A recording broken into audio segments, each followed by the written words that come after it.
You're listening to PJ and Friends. PJ and Friends on PJandFriends.com, Orlando, Florida.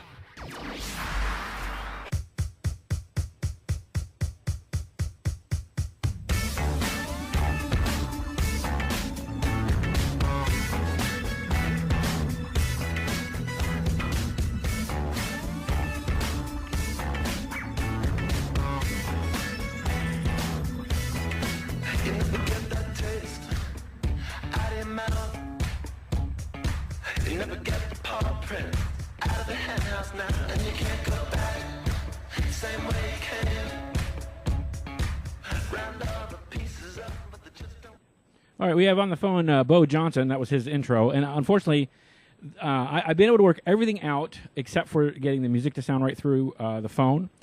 So I'm working on that next. I have John Valinas come over in a couple days. He's going to figure that out for me. It should...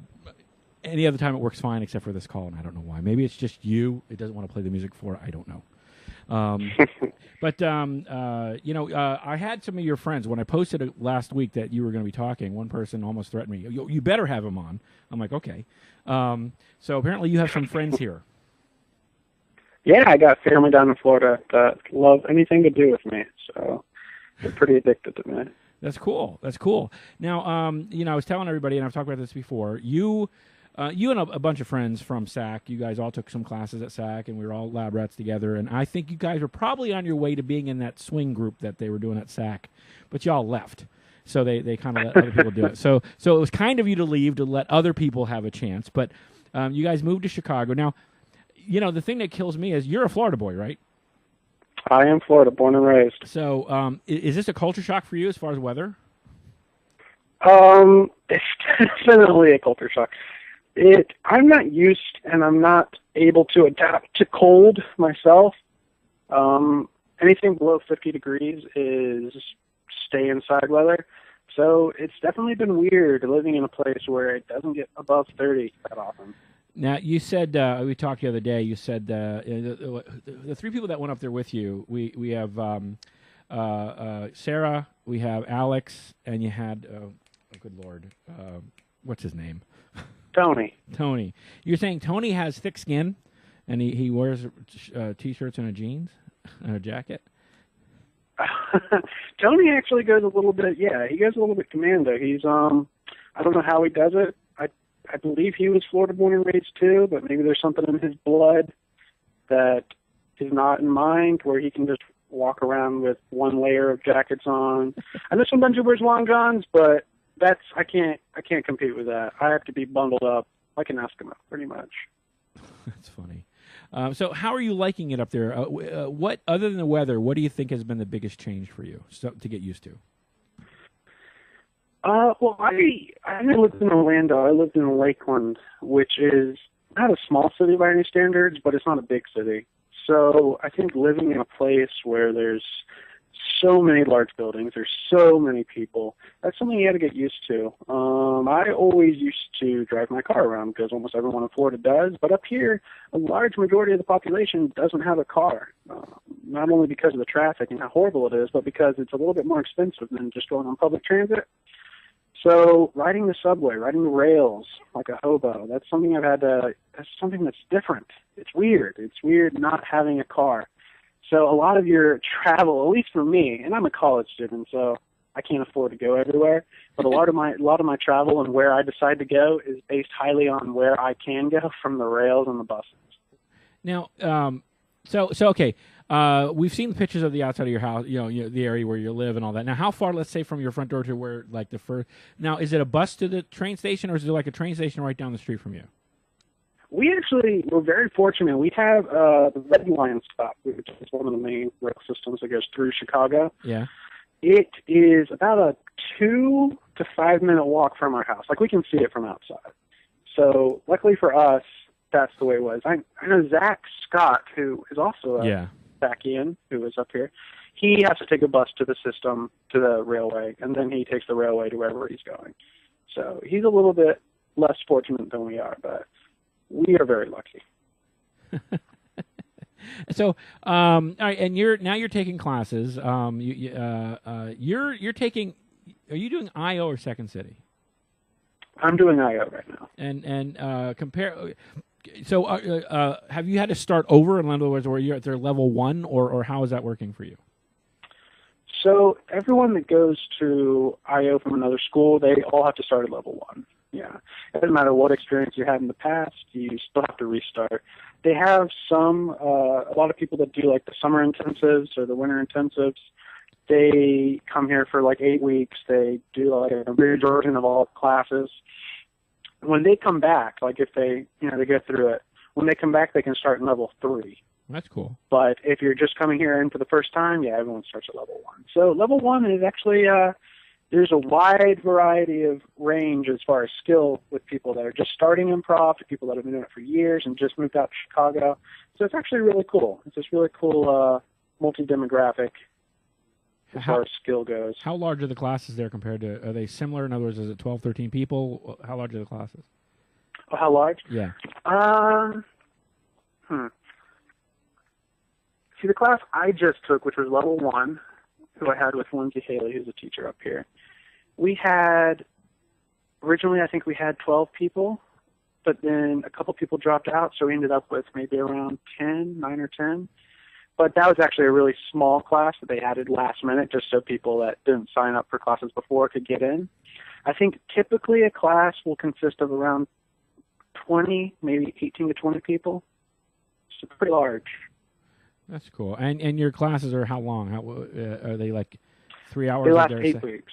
But what I mean, they're 8 weeks, and they're typically about 3 hours. That's cool. And so they're level 1. I mean, do they do anything differently once they realize that you have a little bit of skill, that you've had some training, or is it the structure? I think the teachers of level 1 are all very talented in that they can cater to certain people's needs. Right. So, for instance, if you're just starting, what they might work with you on is, feeling comfortable out there, being playful.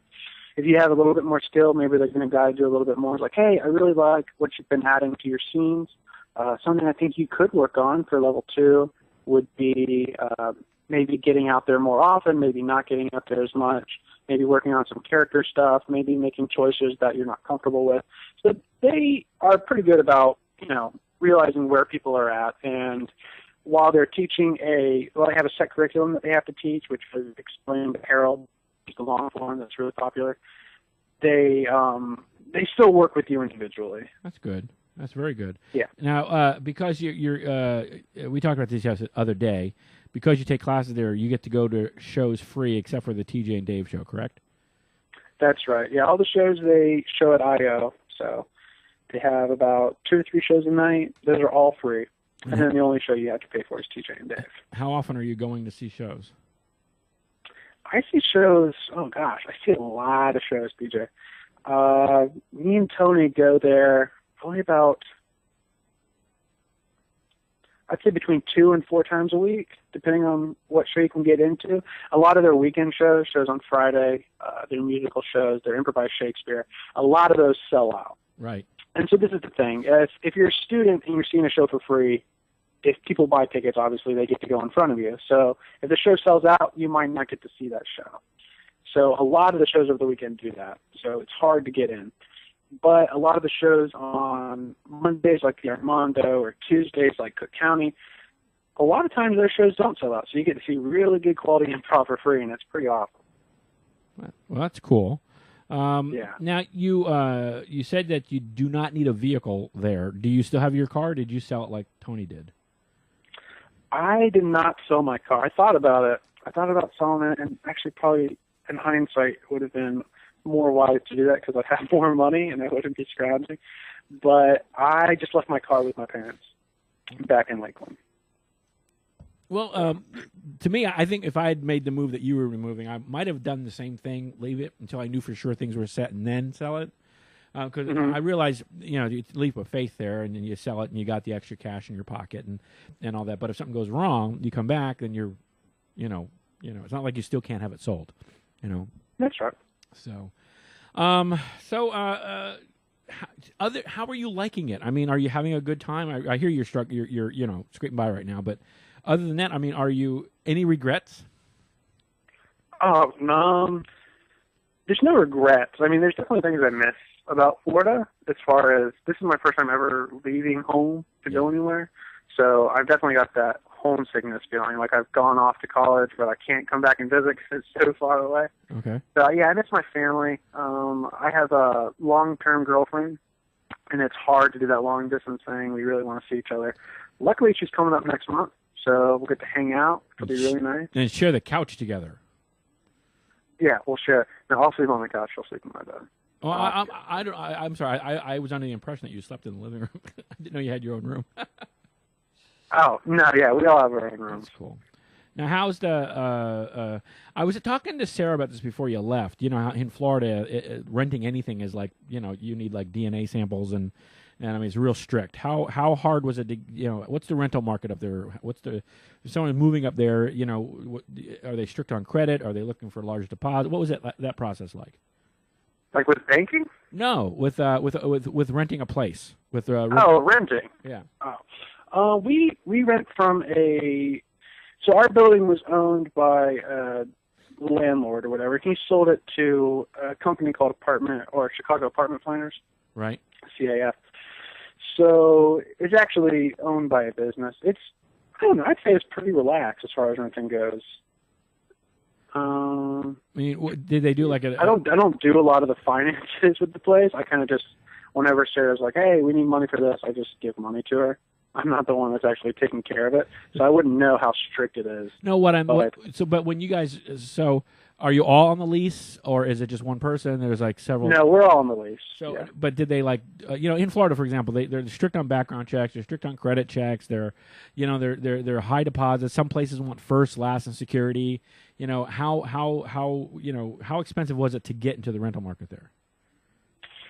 Let's see.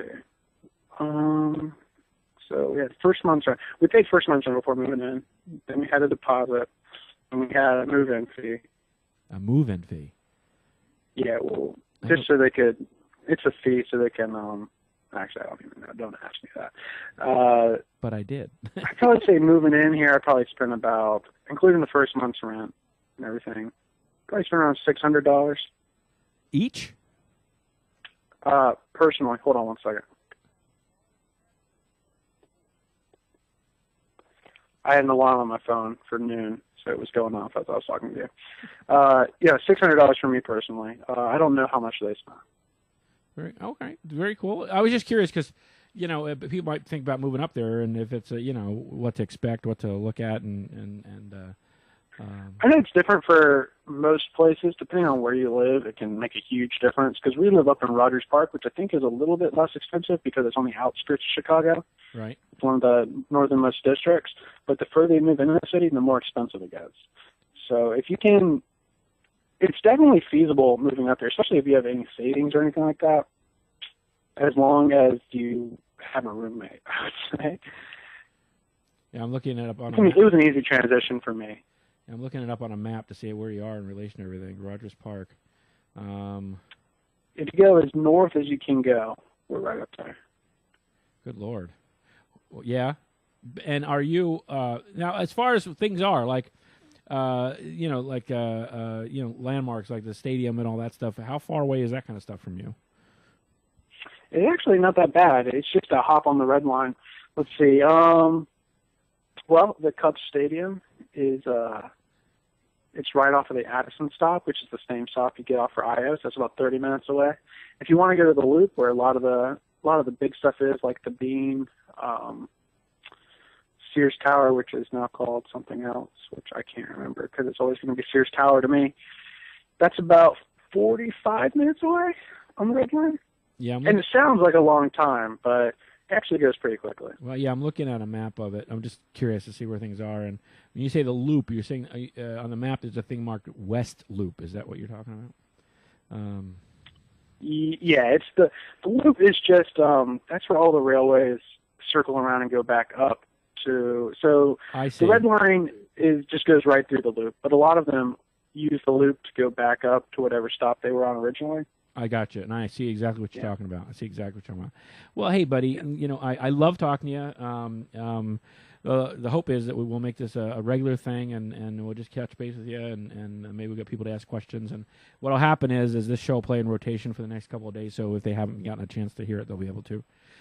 Perfect. So, I appreciate your time, and I'm sorry about, I wasn't in any way trying to pressure you or be a pest or anything like that. I just wanted to work out some of the kinks so it was as smooth as possible. I hope this is a little better than it was. I don't know if you're watching while we're talking, but I have 3 PCs in front of me. I have my laptop for music. Ooh. I set up a laptop just for the Skype so that this would work a little better, because before, at least now you can make out that there's music. Before I was testing it with a phone and all that. I'm like, what the hell? And so then I got the one that actually broadcasts on the internet. So I did that just because I was literally scrambling this morning. I want this to sound as good as I can get it because I didn't want this to be frustrating for you.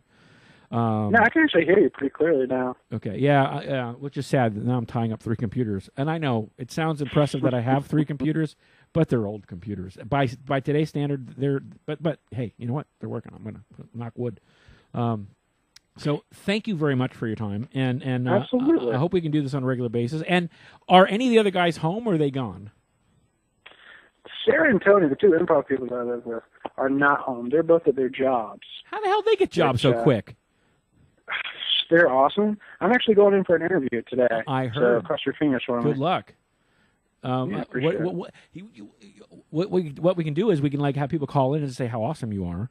Where you go? Where it is? We'll call them now. Oh no! Don't do that because it's an interview, and I'm pretty sure that would. Okay. Here's the thing: if they don't hire you, then you give us the number. What the hell? You didn't hire him? Do you know who he is? We'll do that next week. All right.